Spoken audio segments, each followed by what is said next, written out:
This is the Soul to Earth podcast. I'm your host, Carrie Koss, psychic, evidential medium, mentor, and witch, here to help you explore your connection with the spirit world and discover your own grounded spiritual practice.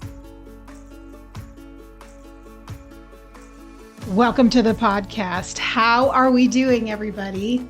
Today, I'm really excited about this episode. This episode I consider to be one of the topics that I think is key and foundational as you're learning to build your own spiritual practice, understand your spiritual awakening, develop your psychic and mediumship abilities, and in general, help navigate life in a balanced and integrative way, body, mind, and spirit. And we are going to be talking about trusting your intuition. So let's get into the podcast.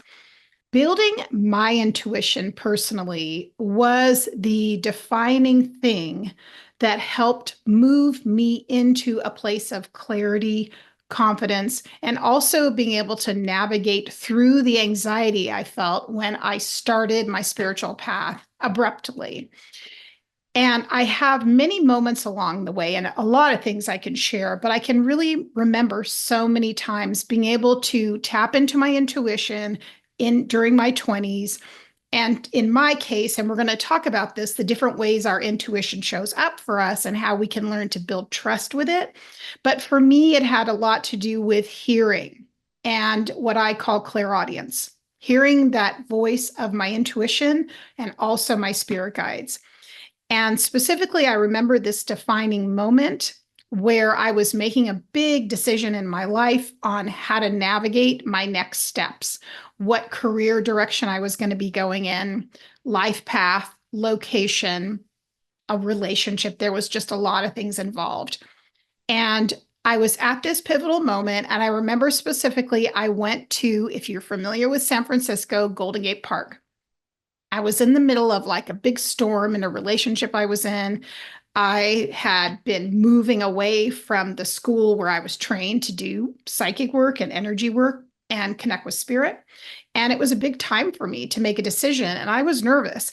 And even though I was someone who was tapping into spirit regularly for other people, when it came to navigating my own life, I did not always trust my inner guidance and my intuition. And I remember specifically hearing the voice tell me really clearly, Carrie, you need to go to hair school.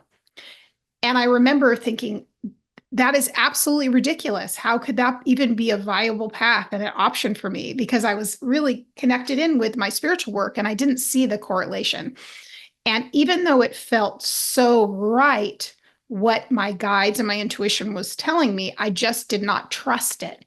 So I lived, and this is a real key thing, which we're going to talk about. I lived by disregarding it for the next year. And in the meantime, a lot of things in my life just started to fall apart. My relationship started disintegrating. The work I was doing was no longer connecting for me. I felt ungrounded and disconnected. That's really important to notice. And also, I felt a lot more anxiety again. So I was getting further and further away from my own inner knowing, my compass, which I say that is what your intuition is for, is to help you navigate life.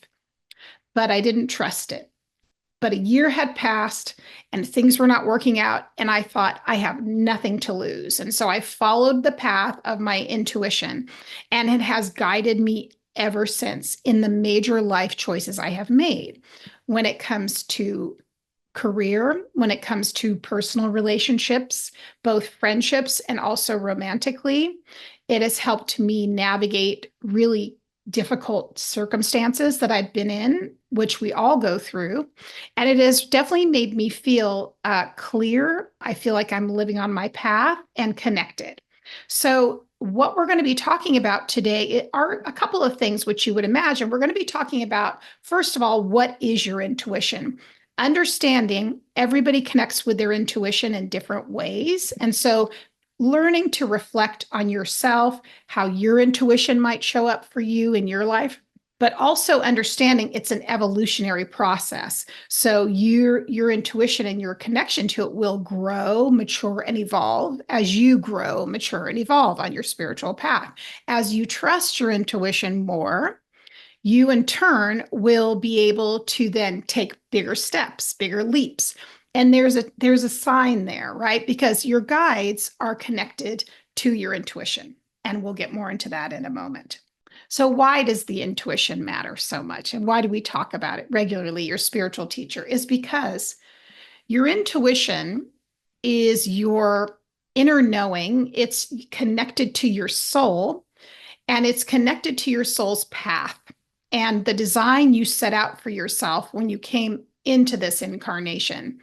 And it acts like a beacon of light and a navigation system, which, when you are in sync with it, will lead you closer to the thing that you desire the most, which is really learning lessons, connection with spirit, balance, harmony, and essentially growth.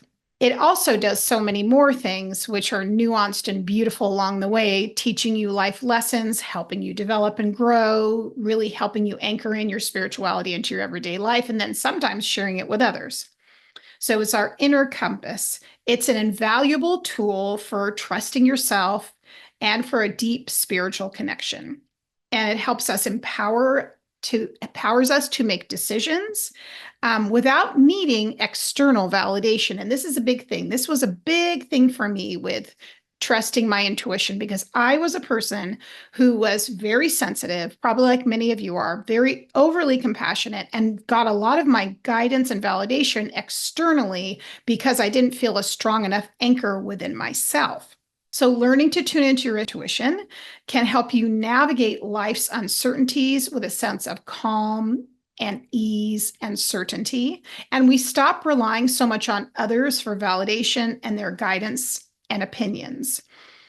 So why would you want to connect with your intuition? Just think about those moments in your life where you had a gut feeling, and whether it was deciding to take a certain job or maybe go abroad, overseas, start a relationship, begin a new experience in life in general. Maybe it's taking up a hobby, something like that. And everything ended up working out exactly as you had hoped, and even further brought into your life this sense of connection and purpose and joy and alignment. So, how does intuition show up for us? So it can manifest in different ways for different people. And this is the important thing to note, because when I start working with clients, typically at first, they can sometimes compare themselves to other people who are intuitive, or things they have seen or heard. And often they doubt themselves, so they don't even know what their own personal signals are. But some of these examples might be this. You get a gut feeling, which gives you a sense of clarity and guidance. You have a sudden insight, a download, a clarity of something that you should be doing, or an idea comes in. You might feel a sense of peace or calm when you're in an environment or considering a new opportunity. Also, you might get signs in your environment of things just working out, meeting certain people, things just flowing. You might, like I was saying, hear a voice inside of you or even externally, which will be telling you either a name, a place, or a yes, or there's a feeling of certainty there when it comes to the voice you're hearing that just feels familiar, and it's just an acknowledgement. Often our intuition can work in the form of bodily sensations, chills, warm feeling, just a sense of ease and peace. Let's talk about things that block our intuition. There are common ones. And the first one I have to say when it comes to when I'm working with students and clients is doubt, self-doubt. Now, when I have people start to tune in, typically they receive guidance, information, maybe they get visions, or they're even possibly talking to their own intuition or higher self, but they walk away from the session and they start doubting it or second guessing it. And really, this is because we haven't been trained in this culture to trust our intuition. We have been trained to trust logic, and we have been trained to pick things apart. Those things that we cannot see, we don't want to invest in. So if you get a feeling to take off and go, let's say to Indonesia on a sabbatical, logic might tell you, oh, it's too expensive, or things won't work out, or what if you don't meet the right people? What are you going to miss when you're here? Things like that. But internally there's something ahead of you which is meant for you. You can't always give evidence when it comes to your intuition. That's the other thing. A lot of it you're building on faith and trust.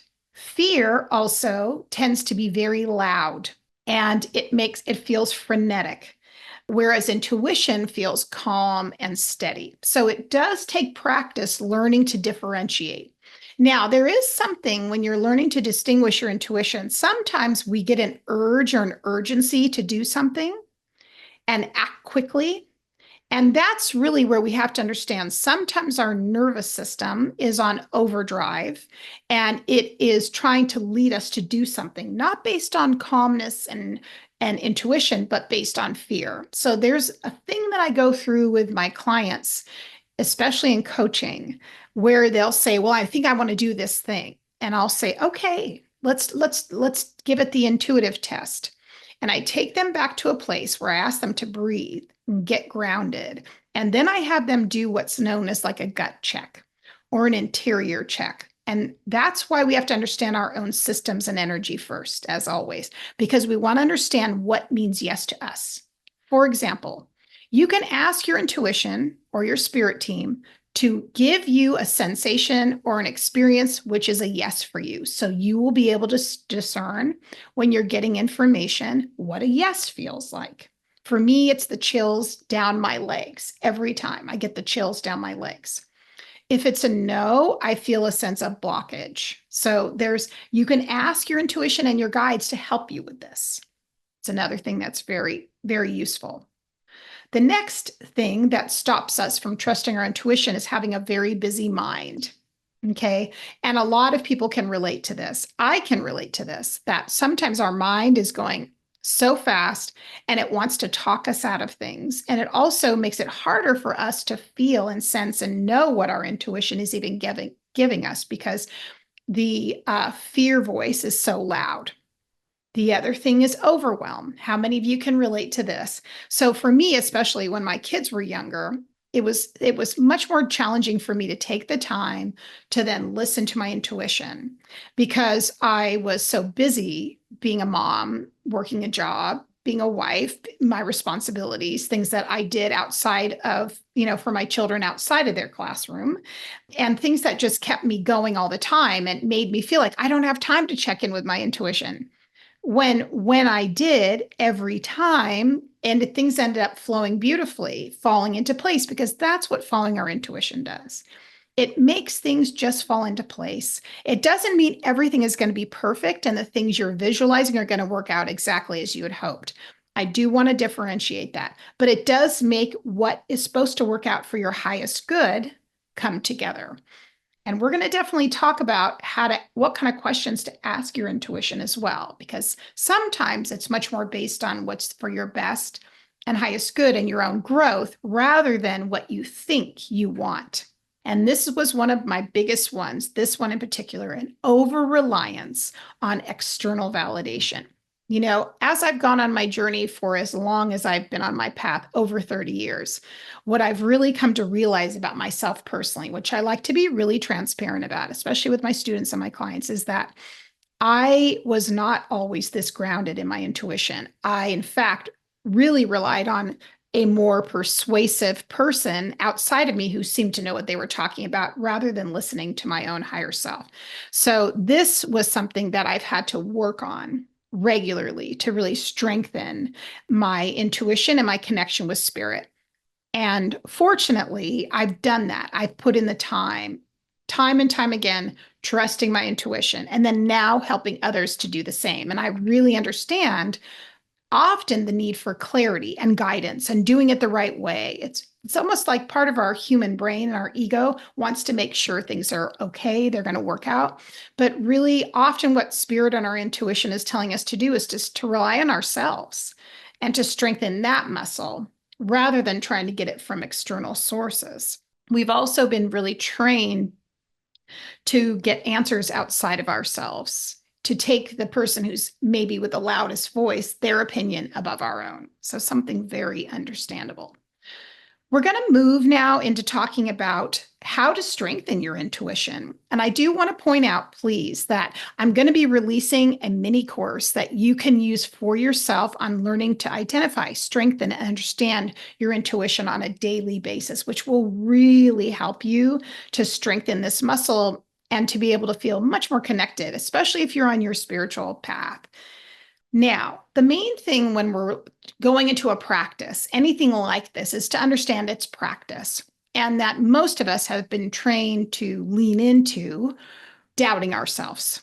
And we have been trained to disregard what we're getting and second guess ourselves and listen to other people. So understand and give yourself that sense of ease and gentleness, and that this process is going to take you some time. So that's a really important point. Next, when you're beginning to tune into your intuition, I definitely recommend at first maybe setting aside 3 times a week for 15 to 20 minutes at a time, learning to connect in with your intuition.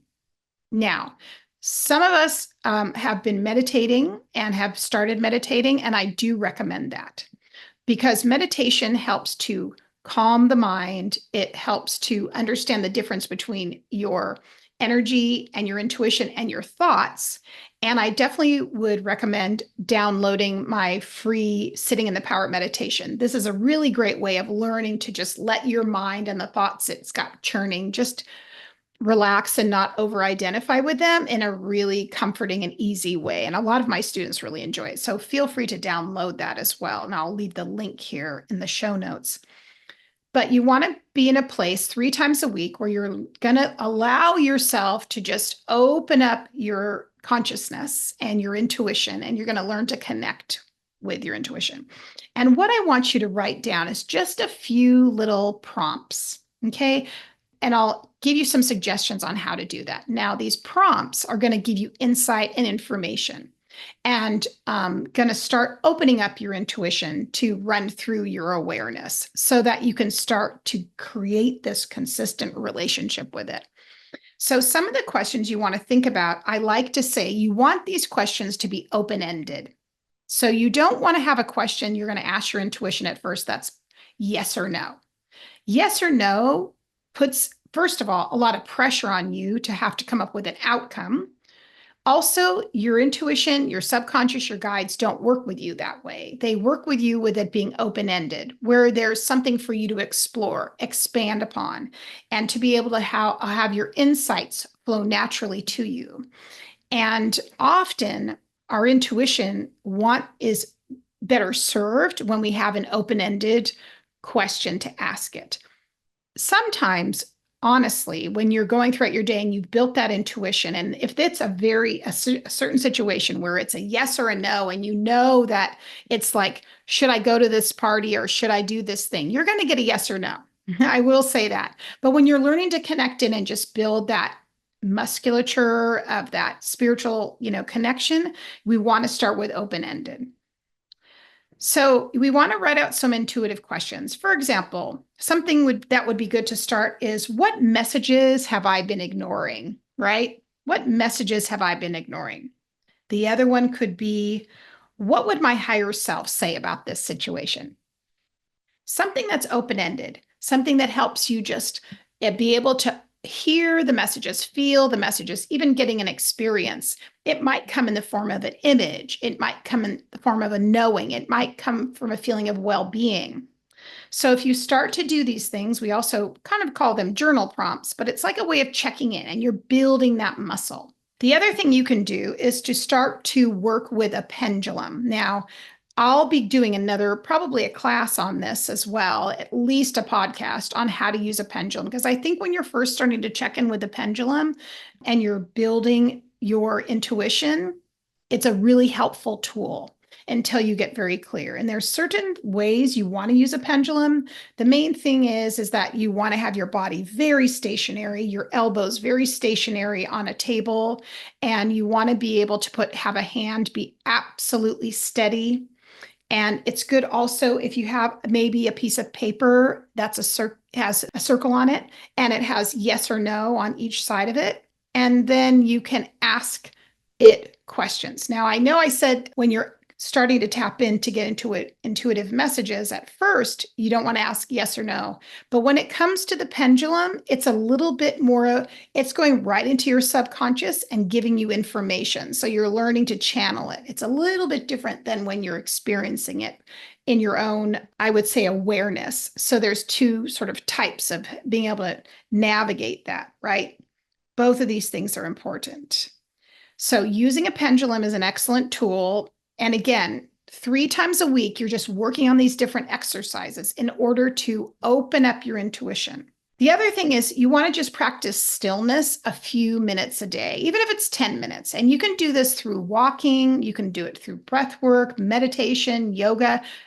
Calming the mind and calming the body down, calming the nervous system down is something that's going to really help you in general be able to hear your intuition and sense it much more clearly. I often receive a lot of messages from my guides and my intuition when I'm walking in nature. Also, the shower is another great place.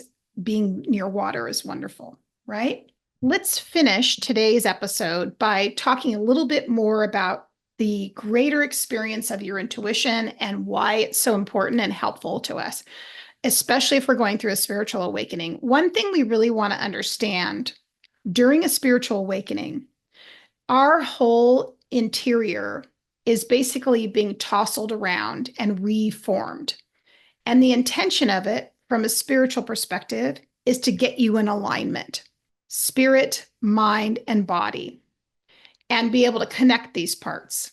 And often what happens is, from a spiritual perspective, before you even incarnated, you made a choice that, and it's part of an agreement you have, a soul contract, where you would wake up to the reality of spirit, of energy, of your abilities, your intuition, and and being connected to your spiritual path in your physical life. And part of what happens during the awakening is our minds just start to feel things like anxious, confused, unclear what to do. And so why it's so important to connect in with the intuition is because it's going to give you that direct pipeline on a very everyday basis on how to move through these experiences and to align you with your most authentic path in the different parts of your life. You know, your soul is immense, and it's lived throughout many lifetimes. It lives in the place of spaciousness and of timelessness. And so being able to connect in with it really consistently through your intuition is going to make your life, first of all, on a very clear basis, on a daily basis, clear, grounded, balanced, aligned. You're going to feel much more content. And things are going to start to make sense more. When you tap your intuition into when you're connecting with other people, or you're having it navigate your life, or even if you're enhancing it by moving towards something with divination, whether it be oracle cards, tarot, doing psychic readings, doing intuitive readings, accessing your intuition is only going to bring clarity to your life. I hope you enjoyed this episode. I know I did. Our intuition will be something we talk about throughout this course. And be sure that you are checking out as soon as it drops, which it should be in the next month. As I'm making this right now, it's the beginning of October 2024. So it should be dropping in the next 2 weeks. And if you're not already subscribing and sharing, please do. It would help my podcast out greatly. And as always, let me know if you have any comments or questions. I thank you for your time, and we'll see you in the next episode. Take care. You've been listening to the Soul to Earth podcast. Follow me on social media and watch the full episodes on YouTube.